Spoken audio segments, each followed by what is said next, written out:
बुंदेलखंड में खासकर बांदा चित्रकूट को अगर देखा जाए तो बहुत से किसान पहले से ही बागवानी में रुचि ले रहे थे और कर रहे थे।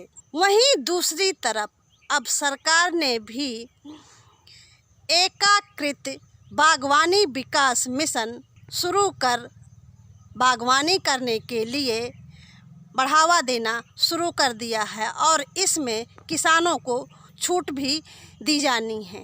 तो आइए जानते हैं उन्हीं किसानों से कि क्या जो किसान पहले से बागवानी कर रहे थे उनको भी उसका लाभ मिलेगा या इसके लिए नए किसानों का चयन होगा और किस तरह का प्रोत्साहन किया जाएगा।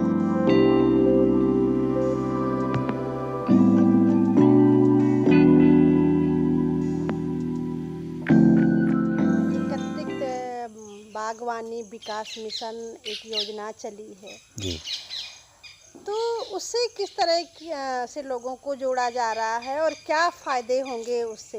हाँ, देखिए, ये जो सरकार प्रोत्साहित करती है बागवानी के लिए तो ये बहुत कम मात्रा में होता है और एक तरह से ध्यान आकर्षण के लिए ये प्रस्ताव हुआ करते हैं। तो जैसे अभी बांदा में DHO साहब से बात हुई तो उन्होंने बताया कि 10 हेक्टेयर के लिए आया है और तो उनका है कि प्रोत्साहन मिले, लोग देखें, लगे बाग देखें, तो जब बाग से फ़ायदा होता है तो फिर लोग अपने आप बाग लगाएं। तो ये बहुत महत्वपूर्ण नहीं है, वो तो बहुत कम संख्या आती है। 20,000 रुपये 3 साल में किस्तों में देना है तो कितना किसान के लिए 1 हेक्टेयर में कितनी आमदनी हो जाएगी। तो और दूसरी एक चीज़ है कि ये जो जितने प्रोत्साहन उपलब्ध करवाए जाते हैं जिसको स्कीम कहते हैं, उन स्कीमों से बहुत हमारा जो गवर्नेंस है वो बहुत कॉम्प्लेक्स और जटिल है। तो किसानों को और सही तरीके से और किसान नहीं मिलता है और किसानों में भी इतनी जागरूकता नहीं है और एकता नहीं है कि वो उसको ले पाए। तो मेरा ख्याल से कि और मैं ज़्यादा इसमें मेरा सब हो गया है तो इसलिए भी मुझे जानकारी ज़्यादा नहीं रहती है, लेकिन मुझे पता है कि 10 हेक्टेयर के लिए आया है। बागवानी विकास मिशन के बारे में आप क्या जानते हैं या नहीं? जानते हैं बागवानी के उसमें। अगर जानते हैं तो क्या उनका लाभ लेने के लिए पंजीकृत कराए रहे हैं आप? नहीं कराए थे। वजह क्या है कि नहीं कराए थे? और वहाँ तक गए ही नहीं थे। हमने कहा जब इसमें कुछ लाभ नहीं मिलना है तो हमको बनवाने से क्या फ़ायदा है। अगर विभाग हमको कुछ नहीं हुआ कही तो हम अपना बागवानी तो तैयार कर दें। अगर सरकार की तरफ से हमको या विभाग की तरफ से हमको अगर फ़ायदा मिलेगा तो हम और बागवानी तैयार करेंगे।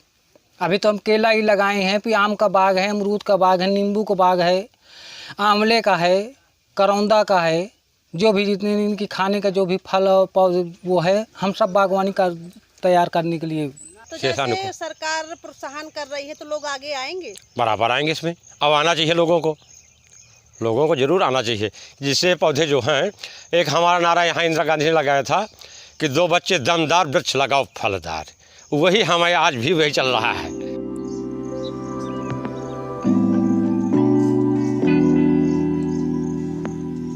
बागवानी से बहुत फ़ायदे हैं। एक तो आर्थिक बताया मैंने, 6 से 7-8 गुना ज़्यादा उत्पादन हो जाता है। किसानों की लागत घटती है, उसमें केवल निराई गुड़ाई रह जाती है, जुताई उताई का बार का काम ख़त्म हो जाता है।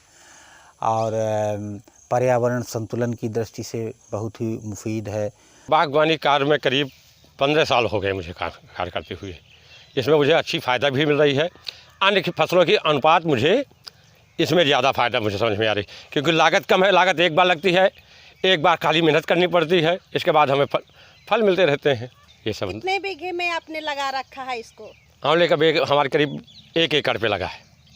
1 एकड़ पे आंवला है। तो कितना पेड़ होगा? 72 पौधे हैं हमारे 1 एकड़ पे। जी, केले की खेती में और अन्य फसल में अंतर क्या होती है बागवानी करने से?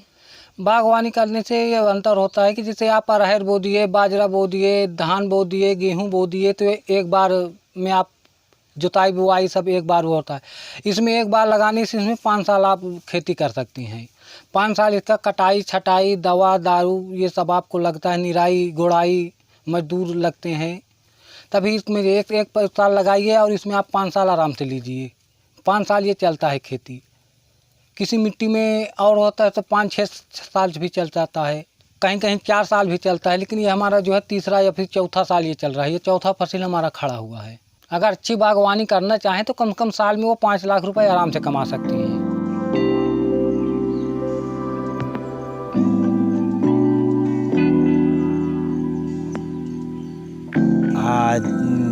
ये पूरे देश भर में जाता है। जैसे हमारा आंवला तो कलकत्ते तक जाता है, और हम आंवला भी हमारा चला जाता है, और मधु आंवला बनाते हैं हम ज़्यादातर चीज़ों को प्रोसेस करते हैं तो पूरे देश भर में जाता है।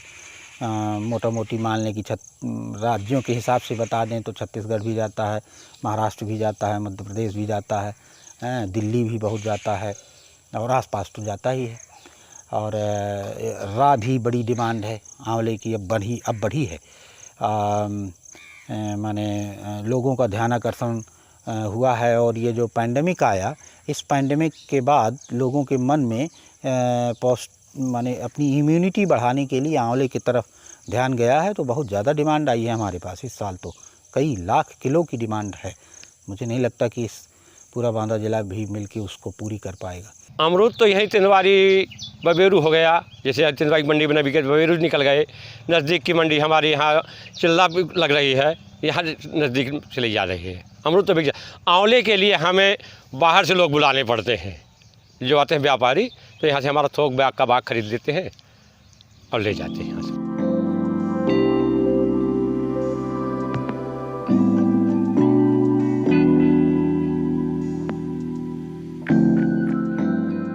ये बताइए कि बागवानी में महिलाएं भी आगे आ रही हैं? अभी महिलाएं का कोई रुझान नहीं आ रहा है यहाँ। ऐसा क्यों है? यहाँ कुछ औरतों पे अभी वो नहीं चल रहा है, ये मेहनत करने के लिए थोड़ा कट रही हैं यहाँ। लेकिन वैसे तो अगर देखा जाए तो ज़्यादातर जो किसानी का काम है वो महिलाएं ही करती हैं। अभी हमारे क्षेत्र में महिलाएं कार्य नहीं कर रही। ये कार्य जो है बबेरू क्षेत्र में ज़्यादा महिलाएं कार्य उन्नत कर रही हैं, मगर अभी हमारे तिंदवारी क्षेत्र का जो कार्य है, महिलाएं अभी ये कार्य में नहीं हैं। जैसे पुरुष करते हैं उस तरह से अलग बागवानी महिलाएं भी की? हाँ, महिलाएं भी किए हैं। कहाँ पे? यहीं बगल में किए हैं। तुम सब्जी का बाग लगाती हो, लेकिन आम आंवला का कहे नहीं लगाते हो, मेहरिया का बाग कहे नहीं लगाती है? देखा तुम ये बताओ कि जब पानी का साधन नहीं है तो कहीं में लगाऊं। लेकिन सब्जी की खेती में भी तो पानी लागत है। सब्जी की खेती में तो जैसे तब एक कुछ दिन है ये बारिश का, यह हम लगा ली, अब नहीं बीच में बरसों तो पेड़ सुखा गई। आम आंवला की खेती में कहे ज़्यादा वो हम पानी लागत है खेती, जो पौधा पानी ना पानी तो दियार काट दी।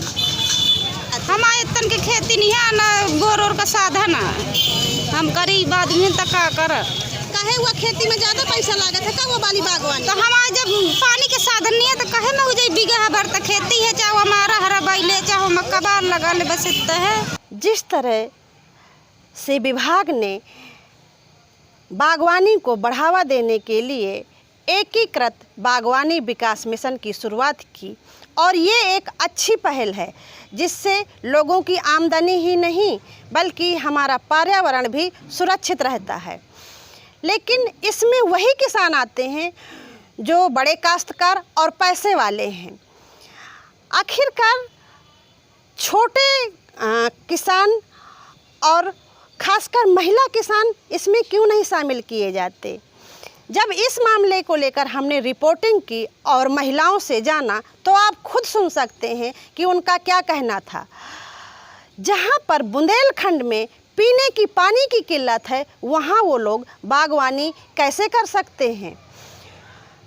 तो आखिरकार ऐसे छोटे किसानों को और महिला किसानों को बागवानी की तरफ विभाग क्यों नहीं प्रोत्साहित करता? क्या ऐसे किसानों को इसमें नहीं आना चाहिए? अगर ये वीडियो हमारा पसंद आया हो तो लाइक करें, सब्सक्राइब करें, और हाँ, कमेंट करना ना भूलें। कमेंट करके ज़रूर हमें बताएं कि ये वीडियो हमारा आपको कैसा लगा। देश के एकमात्र नारीवादी और ग्रामीण न्यूज़ चैनल को समर्थन करने के लिए हमें YouTube पर लाइक करें और सब्सक्राइब करें, और हमारी वेबसाइट के सदस्य बने। खबर लहरिया, आपकी खबर आपकी भाषा।